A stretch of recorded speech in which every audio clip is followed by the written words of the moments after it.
Hello, Gabriel. Nice to see you here.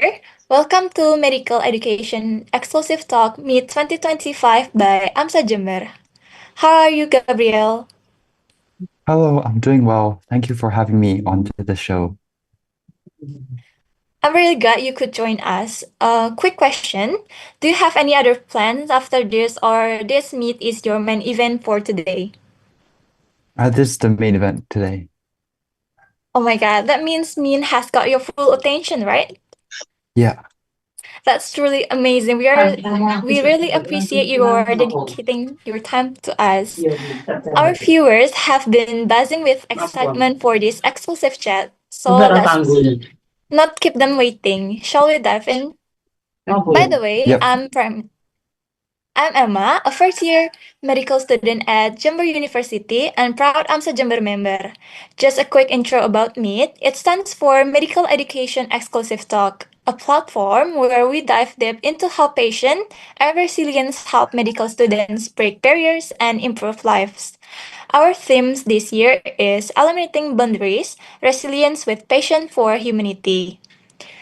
And now, the moment you've been waiting for, welcoming our fantastic guest from AMSA Hong Kong, Gabriel Pun. Before we jump in, do you want to introduce yourself first, Gabriel? Yep.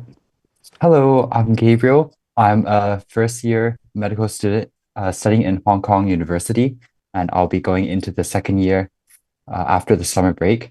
And I'm also a member of AMSA Hong Kong, and my role is the local director of the AMSA program. Okay, uh, that's awesome. I know everyone eager to hear your unique insight. We've got some exciting topics lined up, so let's get started. For the first topic, we are going to talk about daily or non academic activity that aligns with your humanity missions. So, in some part of the world, before you can enroll in medical school, we need a certain credit from doing charity work, volunteering in NGO, or having a record of such activity. Is that a kind of requirement a thing in Hong Kong medical school? So it's not necessarily a requirement to apply to medical school, but students often take up the charity or NGO work to get more experience and have some more things to put on their CV. And also, when you apply to the medical schools, they may look at your CV to see if you have any of these charity or volunteering activities before, and they may ask about it in the interview, but it's not necessarily a requirement thing. Um, in high school, in the year 12 and 13, I studied the IB diploma program. So there's a section called CAS.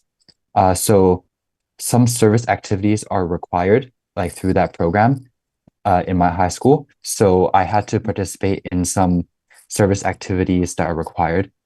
So I participated in two main ones. So there was one that was called the Free Clinic, and it was organization that does charity work that originates from our school. So we partner up with some private medical practitioners and some NGOs to provide free health checkups for the underprivileged. And since we were just high school students back then, so our main role was to do the organization and the admin work, while the doctors would provide the free health checkups.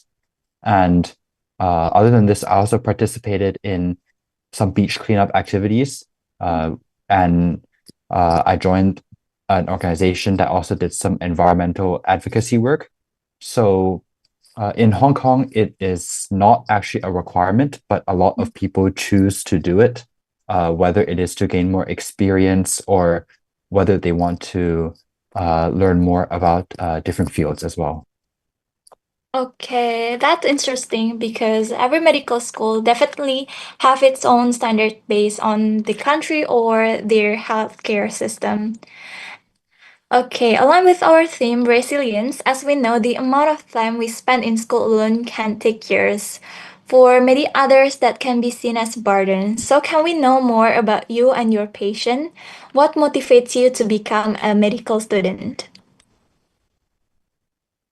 So on the theme for this year for the meat of resilience, in my opinion, resilience is a really key part of medicine because first of all, in the preclinical years, there's so much content for you to learn that you just have to stick with it and get through all the content. And at the same time, when you're doing your rotations or working in the hospital in the future, there will be a lot of long nights and long shifts.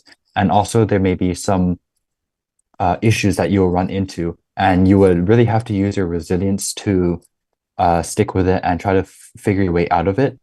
Thus, I feel that it really makes the medical field very unique as we are constantly learning and there is so much to learn, and we need to stick with it uh, despite any problems that we may face.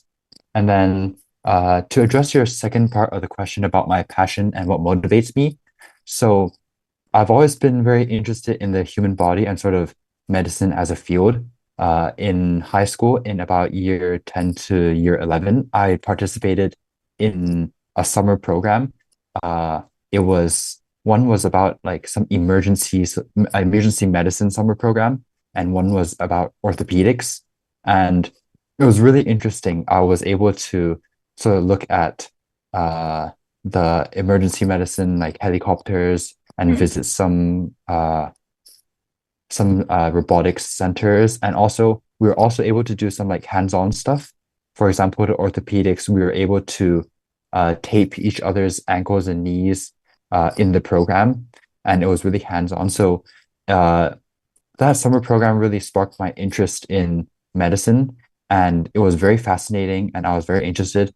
And at the same time, I feel that it is very rewarding to be able to help people, especially when they're feeling very sick. So that's my main motivation for me to apply to medicine.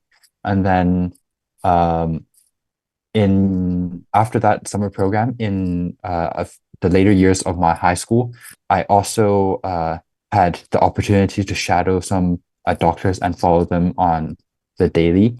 And I thought that it was really rewarding work that they do. And also, um, I was very interested in it as well. So that motivated me to become a medical student. Okay, that's really cool actually. You have a really, really strong motivation to be a doctor. For personally, why I choose to be a doctor, it just because it is my childhood dream. It is not as cool as you actually. So moving on to the next question, maybe it is quite personal, but how important it is for a medical student to join or to be involved in a humanitarian program, such as a charity works or volunteering an in a NGO, or at least once in their study year. I think it is quite important for medical students to be involved in humanitarian programs or like charity or volunteering work because it allows the medical students to be a bit more in touch with their community and start their contributions to the community early and also in different aspects of life. Especially when students become doctors, their main contribution would be through the healthcare setting and treating patients. So I think it will allow the students to experience other types of humanitarian work. Um, for example, people can volunteer to do some environmental advocacy or some volunteering in other fields, and it will help develop the medical students to be a bit more well-rounded. And at the same time, it brings us a bit closer to our community. Um, I think at the same time, it develops some other soft skills such as teamwork and organization that are crucial for their role in the healthcare setting in the future. So even when I participated in some of the volunteering work in high school, there was a lot of teamwork involved and organization involved that I feel would really benefit me in the future.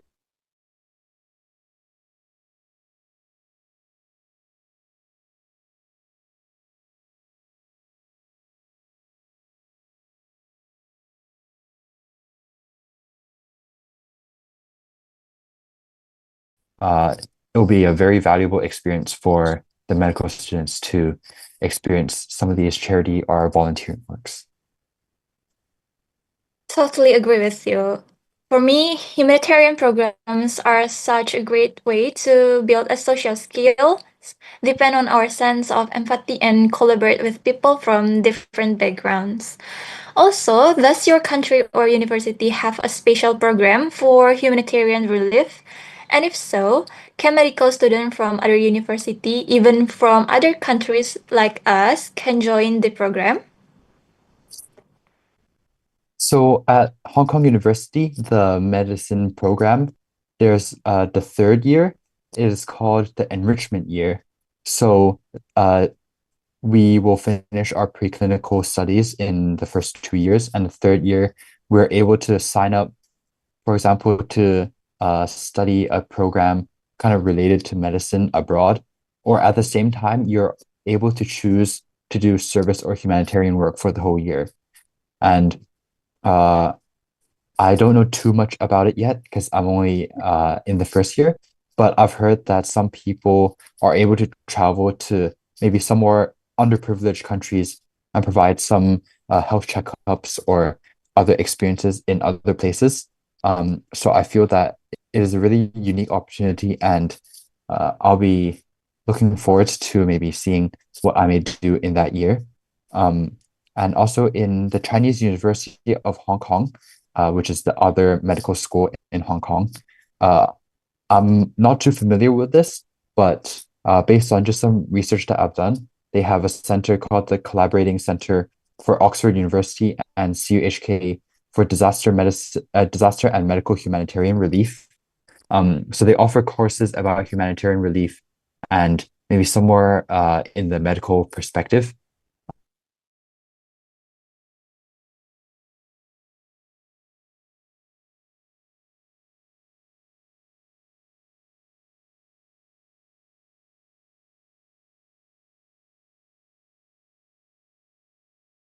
Only specific to the students of the Hong Kong University, but I think the CUHK that website they provide the free courses that I think anyone can take online.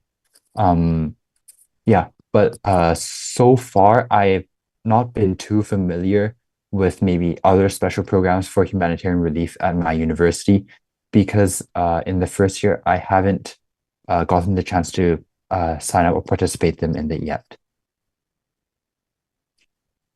Okay, I think it would be great if more universities open up this kind of program to international students because we can travel while we're doing some humanitarian program, right? Yeah, I agree. And especially because different countries they maybe operate in different ways and they may require humanitarian support in different aspects. So I feel like if there's maybe some more international programs which allows for service work to be done as well, I think it will be very valuable for the medical students and they can learn about the medical system and things that are happening internationally as well. Yeah, that's totally okay. Moving on to the next question. How does the journey through medical school shape your understanding of human life and compassion? What do you wish for all the future doctors out there? I feel that firstly, I would understand human life and the human body a bit more, just simply in the biological sense, since we're learning about a lot of biology, chemistry, and physiology and all that. So I'll kind of understand a bit more on what's actually happening when people get sick or have injuries. But at the same time, in terms of life in general and compassion, I feel that I'll understand more about compassion and understanding and learning about how patients would feel when they're actually sick, because I would be in contact with these people in the future. And in my medical program, we also have a course that is part of the preclinical studies called medical humanities. And we learned about how we can be compassionate, how we can be a good listener and a good doctor for our patients. So I feel that it will become apparent in my clinical years of study. And at the same time, in that program, we watched a movie, and the movie kind of depicted a doctor that was not compassionate. He was like rushing his work. He wasn't listening to the patients properly. So I feel like so through that we were able to learn what we should do. And I feel like when I get into the clinical years or start having some hands-on work, I feel that that may be a bit more apparent. And for the second part of the question, I wish that future doctors would stay curious because medicine is such an ever developing subject that we're always discovering new things, and it's important for future doctors to stay curious and be open to learning new things. So, even recently, there have been so many new discoveries. Uh, I recently saw on my uh, I think one of the professor's Instagrams that they were reposting a post, and it was talking about how something in the textbooks were wrong and they discovered something new about the biochemistry. And I think it's something that's very unique to the medical field as we're really always learning. So I wish the future would be curious and open to learn. And I hope that they will be uh, kind and compassionate to patients. Linking back to the first bit of my answer, I hope they will be like listen well to the patients and treat patients in a way that the patients feel uh, that they'll feel good. Yeah. Okay. Actually, in Jember University, on our first year, the first thing that they teach to us is how to communicate with our patient, like how the way we breaking a bad news, or how to do an anamnesis like that. So it is I think it is really important how do we speak with the patient.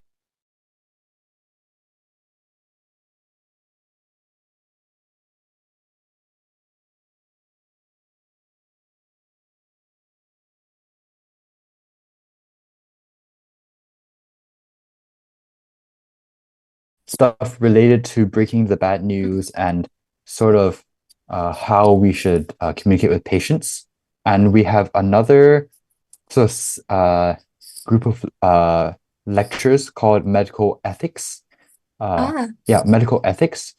So we also learn about maybe like respecting patients' confidentiality and how we should handle situations where maybe there's two patients that are in need, but you only have a limited like materials. So I think those types of education will really contribute to how we treat the patients in the future, and I feel it is pretty important.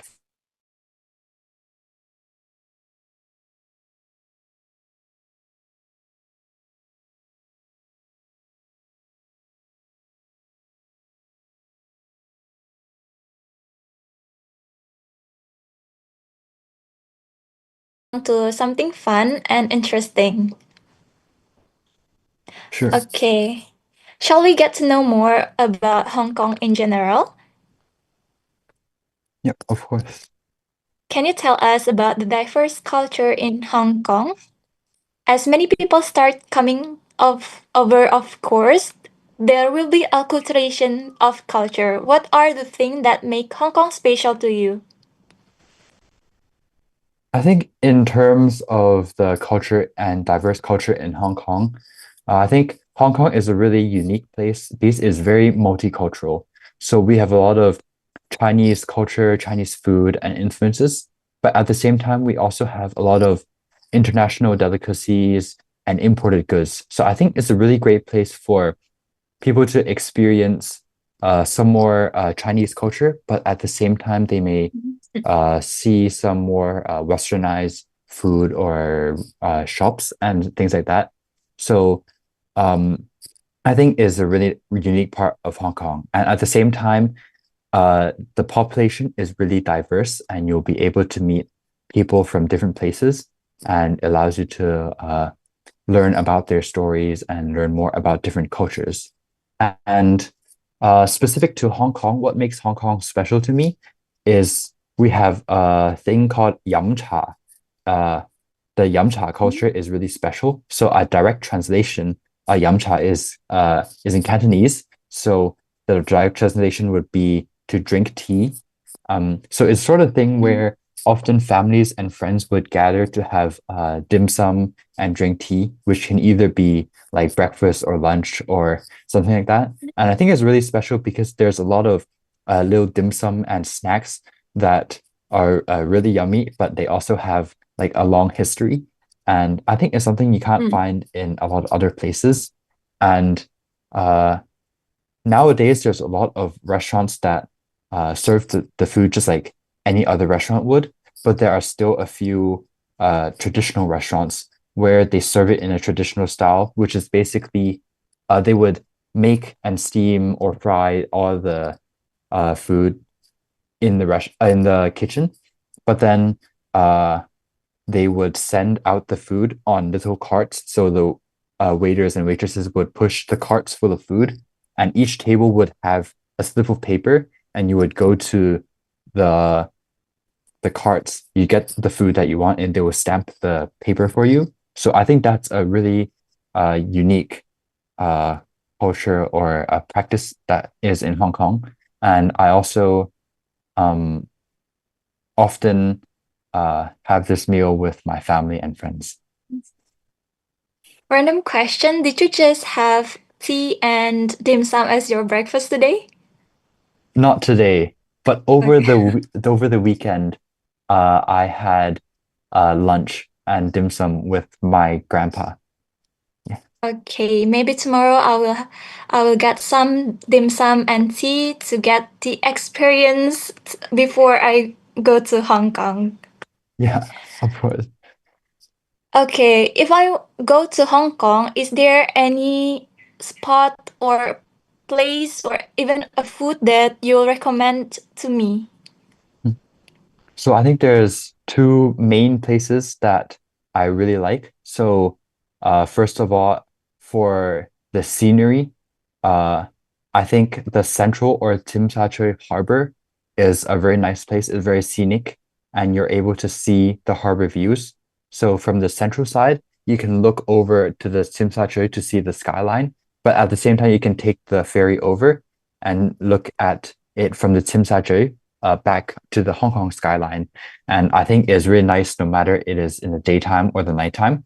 And if you're looking for maybe more street food or stalls or maybe some shopping, I would recommend the district called Mongkok. And it has a district that has a lot of market stalls, shops, and they sell a lot of maybe some toys, some like a lot of things. And it's also uh, a good place to have some snacks, and they have a street full of snacks. Okay. Uh, I've read some I've read an article about Hong Kong. Is that true that Hong Kong means fragrant harbor? Uh, yes, I think that direct translation of the Chinese words of 香港 would mean that, yeah. And I think uh, it's quite representative of maybe the views of the harbor, um, because the view is very iconic to Hong Kong, and you're able to see the skyscrapers, and especially at night, you're able to see the skyline and the lights. Yeah. Oh, I thought it was a smell that if we went to the Hong Kong harbor that we can smell a good things there. Uh, I think I think there's no specific smell that's unique. Maybe you might smell maybe the ocean or the smoke from the ferries. Okay, maybe I'll visit all of the place and food that you mentioned before. And moving on to the next topic, let's talk about something special, which is our similarity. Also, our similarity. It is Amsa. So can you tell us why did you choose AMSA as your organization? So initially, I applied to AMSA because I've heard from a lot of seniors that it's a really great organization to join. I've heard a lot of good things about it. And in AMSA Hong Kong, they host a lot of local activities that are really fun. And I've heard that you're able to make a lot of great friends, like firstly within the organization, and at the same time, you're able to meet people from around the world, especially, for example, events like this Meet Talk show, and also maybe some other conferences. So I think it's uh, a really great opportunity to meet new people. And originally, when I applied to AMSA Hong Kong, I actually was not too familiar with the AMSA I or the parent organization, the associations, because I thought it was just maybe a local organization. But when I joined, I learned more about it and I realized it's a really great opportunity and it's a really great thing that we're having so much international collaborations. I agree with you. AMSA Indonesia itself, it provides various kinds of incredible and memorable activities. Can you tell us what are your unforgettable moments with AMSA? So AMSA Hong Kong also falls under AMSA I, so we also run the AMSEP exchange program. And I think one of your colleagues also mentioned they're also in charge of the AMSEP program. Um, so we recently completed the exchange program with Thailand in mid-June, and it's one of my unforgettable moments with AMSA, and it was a really fun experience. Um, so prior to the exchange, me and another colleague of mine were mainly in charge of the organization, planning out the itinerary and doing the bookings for the attractions and hotels. And then when they arrived, we got to bring them around Hong Kong to experience Hong Kong culture. We brought them to our medical universities to show them around campus, and we were also able to bring them to some local restaurants that maybe if you're a tourist, maybe it may be hard to find where it is. And it was really a lot of fun. Initially, during the planning stage, I was worried that maybe it might not go to plan, but at the end, it was very successful, and I was able to make great friends with the Thai medical students. And at the same time, I was able to learn more about Thai culture, how their medical system works, and how long they needed to study for. And I was able to learn more about their culture as well. Uh, and another unforgettable moment with AMSA would be I attended the East Asian Medical Students Conference in January this year. Uh, it was hosted in Egypt, and the conference was a really great opportunity to meet new people, and it was a great experience. It was uh, my first conference that I attended with AMSA, and it was hosted in a really nice location. And the theme was about planetary medicine and how the environment impacts our roles as future doctors. That was the theme. And I was able to learn a bit more about, like, for example, how like heat strokes relate to different illnesses and other things like that. So it was a really great opportunity, and I was able to meet a lot of students, other medical students as well. Okay. For me, I think this is gonna be my unforgettable moment with AMSA. Okay, one last question. How has AMSA helped you throughout your journey as a medical student? I would say, first of all, joining AMSA, it's a really fun experience, first of all, because we have a lot of local activities to host. For example, another department did a disabilities experience day where we were put into groups. We each had a wheelchair and we had to take turns pushing and sitting in the wheelchair to experience how getting around may be a bit more inconvenient if you're disabled. Uh, and thought that was a very eye-opening experience. And that was just one among the other local activities that I joined. And I think it was really fun. And at the same time, I was able to make a lot of new friends through the AMSA Hong Kong, uh, the executive committee in Hong Kong. Then at the same time, it provides me with a lot of opportunities to meet people abroad, like for example, this talk show or AMSAT exchange program or some conferences.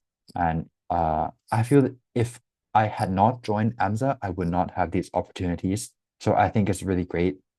And at the same time, uh, as we all know, medical school, there's a lot to learn, and sometimes you can get very busy. But I feel like since the Hong Kong Executive Committee are all medical students, we're able to hang out sometimes, and so we're all in the same boat as we all are.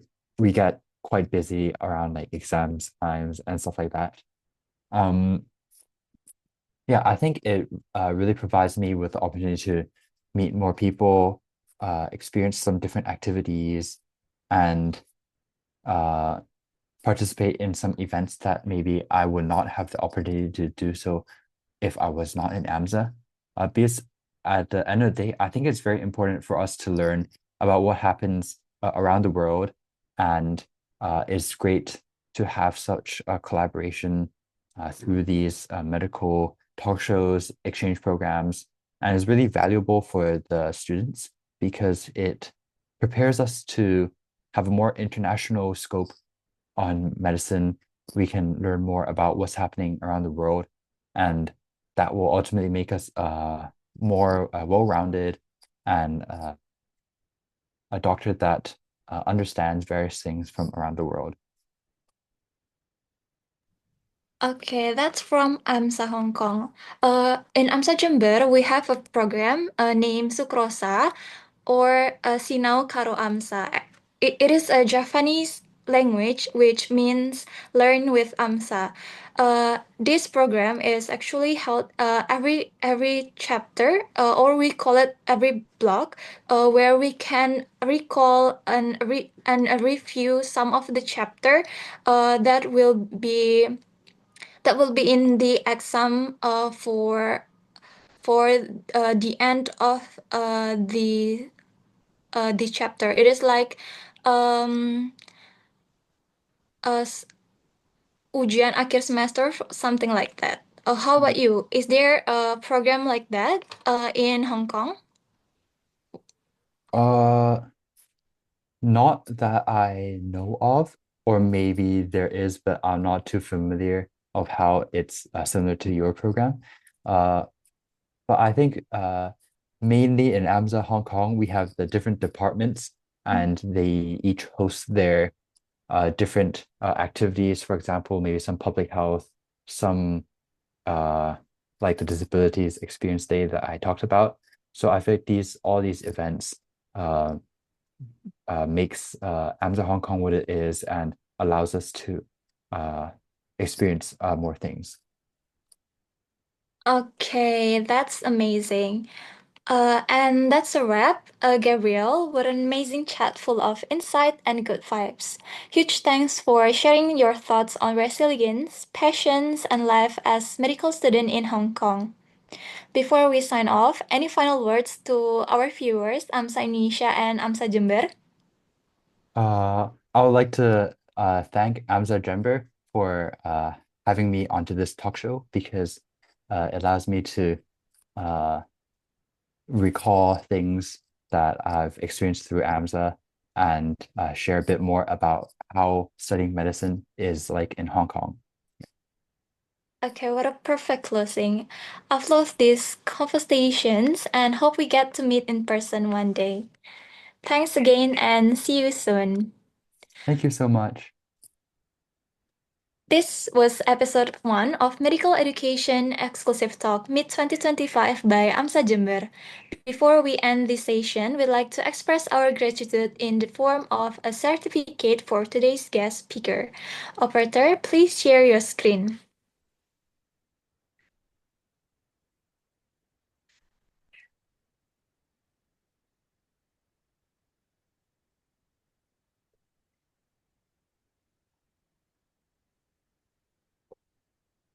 Okay, Gabriel, we are going to take a documentation. Do you need an extra time to prepare or you ready now? Yep, I'm ready. Okay, I'll start the documentation at the count of three. One, two, three, maybe with hand sign, AMSA hand sign like this. Okay. Okay, one, two, three. That's it. Thank you so much, Gabriel. It was so nice to talking with you. Hopefully, we can meet again either at or outside AMSA event. Yeah, thank you so much. And don't forget to catch our next episode on our official YouTube channel, Amsa Jember.